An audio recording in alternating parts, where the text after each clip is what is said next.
एकता नगरमधली आपण परिस्थिती पाहतो आहोत। अर्ध्या तासापूर्वी पाणी शिरायला सुरुवात झाली आणि आता हे पाणी अगदी गुडघाभरापर्यंत आलेलं आहे। अग्निशमन दलाचं पथक तिथं सकाळपासूनच तैनात असल्याची माहिती आमच्या प्रतिनिधींनी दिलेली आहे।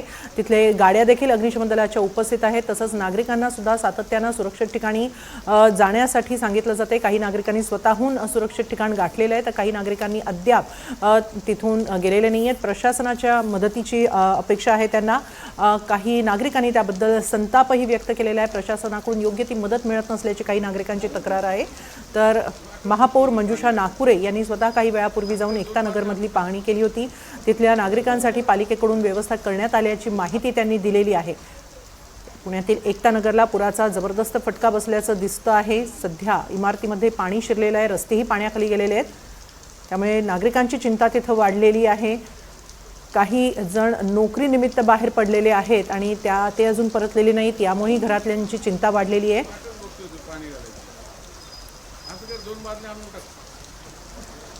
पुण्यातील विरोधी पक्षनेते निलेश निकम आपल्याबरोबर आहेत, आपण त्यांच्याशी बोलूया। निलेशजी, तुम्ही एकता नगरमधली परिस्थिती पाहिली आहे का? आपल्याला काय म्हणायचं यावर?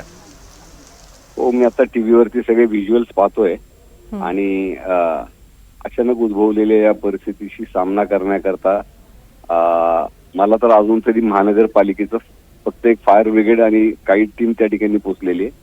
आपल्याला त्या ठिकाणी नागरिकांना तिथून तातडीने बाहेर काढणं आवश्यक आहे। त्यांची राहण्याची, त्यांची जेवणाची व्यवस्था नुसतं तिथंच नाही एकता नगर, आता खालच्या नदीच्या खालच्या बाजूला जेवढ्या त्या ठिकाणी लो लाईंग एरियाजमध्ये वसाहती आहेत, एस्पेशली स्लम्स आहेत, त्या ठिकाणी सुद्धा वॉर्ड ऑफिसेस जे आहेत त्यांना अद्यापर्यंत सूचना मिळालेल्या नव्हत्या। परंतु हे व्हिज्युअल्स पाहिल्यानंतर आम्ही त्या ठिकाणी सूचना दिलेल्या आहेत की आपण तातडीने नागरिकांची व्यवस्था करा, त्यांची जेवणाची, चहा नाश्त्याची व्यवस्था करण्यासाठी आणि राहण्याची व्यवस्था करण्यासंदर्भात सूचना दिलेल्या आहेत।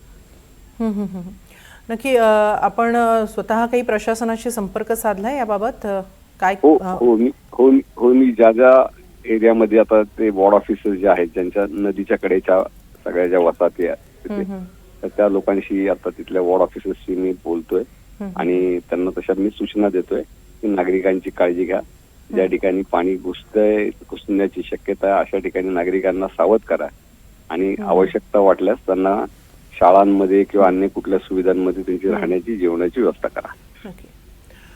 धन्यवाद निलेशजी, एनडीटीव्ही मराठी बरोबर हा संवाद साधल्याबद्दल, ही प्रतिक्रिया दिल्याबद्दल। आमचे प्रतिनिधी अजिंक्य धायगुडे अजूनही एकता नगर परिसरात तिथं उपस्थित आहेत।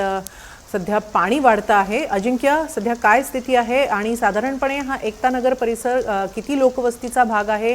तिथं किती इमारती साधारणपणे असाव्यात आणि या सगळ्या इमारतींच्या आजूबाजूनं पाणी आलेलं दिसतं आहे। लोकही बऱ्याच मोठ्या प्रमाणात रस्त्यांवरही दिसत आहेत, अजूनही दुकानं सुद्धा बंद केलेली दिसत नाहीयेत। काय नेमकं तिथल्या लोकांचं म्हणणं आहे आता?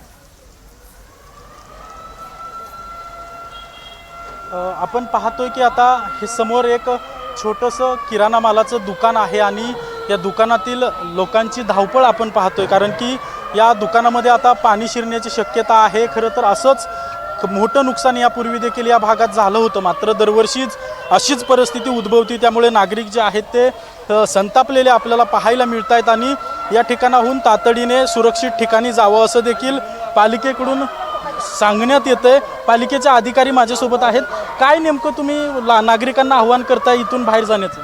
आम्ही सकाळी 9 वाजल्यापासून म्हणजे एकता नगरी, विठ्ठल नगर, निंबत नगर परिसरातील सर्व नागरिकांना पब्लिक ॲड्रेस सिस्टमद्वारे आणि प्रत्यक्ष भेटून सुद्धा आवाहन करतोय की बाबा सकाळपासून इशारा आलाय की पाण्याचा विसर्ग हा 45,000 किंवा त्याहीपेक्षा जास्त होऊ शकतो, त्यामुळे आपली वाहनं असतील, आपल्या मौल्यवान वस्तू असतील किंवा आपले स्वतःला सुरक्षितस्थळी हलवून घ्या आणि ज्या नागरिकांना शिफ्टिंग व्हायचं तर आपण तात्पुरत्या निवाऱ्याची व्यवस्थाही केलेली आहे। परंतु नागरिकांचा आम्ही विचार केला तर त्या कुठलाही इशारा अजिबात गांभीर्याने घेत नाही आहेत। आता इथून ज्या नागरिकांना स्थलांतरित केलं जातंय, किती नागरिकांना स्थलांतरित करण्यात आले आणि कुठे स्थलांतरित? नाही, यातील बहुतांश नागरिक स्वतःच्या नातेवाईकांकडे शिफ्ट झाले। त्यांना आम्ही सकाळपासून सांगतो की नातेवाईक असतील तर स्वतःहून तुम्ही शिफ्ट व्हा, परंतु हे पाणी शिरेपर्यंत नागरिक अजिबात सिरियसली हे गोष्टी घेत नाहीत। आणि जरी ज्यांना आता शिफ्ट व्हायचं असेल तर आपली सनसिटीला बॅडमिंटन हॉलला आपली व्यवस्था आहे नागरिकांसाठी। किती नागरिक त्या ठिकाणी राहू शकतात? कशा प्रकारे व्यवस्था केली? ते किमान आपली 100 नागरिक तरी तात्पुरत्या निवाऱ्यामध्ये राहू शकतात। आतापर्यंत किती लोकांच्या घरात पाणी शिरले किंवा दुकानात पाणी शिरले? आम्ही तोच आढावा घेतोय आता सध्या फील्डवर। आपण पाहतोय की महापालिकेच्या अधिकाऱ्यांकडून सकाळी 9 पासून त्यांना आवाहन करतोय घराबाहेर पडा म्हणून। आपण पाहतोय की या ठिकाणी आता जी दुकानं आहेत या दुकानांमध्ये देखील पाणी शिरायला सुरुवात झालेली आहे, घरांमध्ये पाणी शिरायला सुरुवात झालेली आहे आणि मोठ्या प्रमाणात या ठिकाणाहून नागरिकांची सध्या धावपळ सुरू असल्याचं आपल्याला पाहायला मिळतंय। हे समोर आता मी दाखवतो की जे पार्किंग पहिल्या सुरुवातीला ज्या पार्किंगमध्ये पाणी शिरायला सुरुवात झालं होतं, सगळ्यात अगोदर हे पार्किंग आपण दाखवलं होतं आणि आता त्या पार्किंग जे आहे ते पूर्णपणे बुडालेलं आहे। खरं तर गणपती बाप्पाचं एक मंदिर आहे या ठिकाणी, त्या ठिकाणाहून गणपती बाप्पाच्या मंदिरातून मूर्ती देखील आता बाहेर काढली जाते। आपण पाहतोय की त्या मंडळाच्या कार्यकर्त्यांकडून बाप्पाची जी मूर्ती आहे ती आता मंदिरातून बाहेर काढली गेलेली आहे, कारण की मंदिराला देखील आता पाण्याने वेढा दिलेला आहे आणि पाण्याची पातळी जी आहे ती आणखीनच वाढत चाललेली आहे। त्यामुळे नागरिक देखील चिंतेत आहेत। पालिका प्रशासन सांगते, आम्ही नागरिकांना आव्हान करतोय की आपण या ठिकाणाहून सुरक्षित ठिकाणाहून बाहेर निघा। मात्र ही जी परिस्थिती आहे ती अचानक उद्भवल्यामुळे असे सगळी परिस्थिती आपल्याला पाहायला मिळते।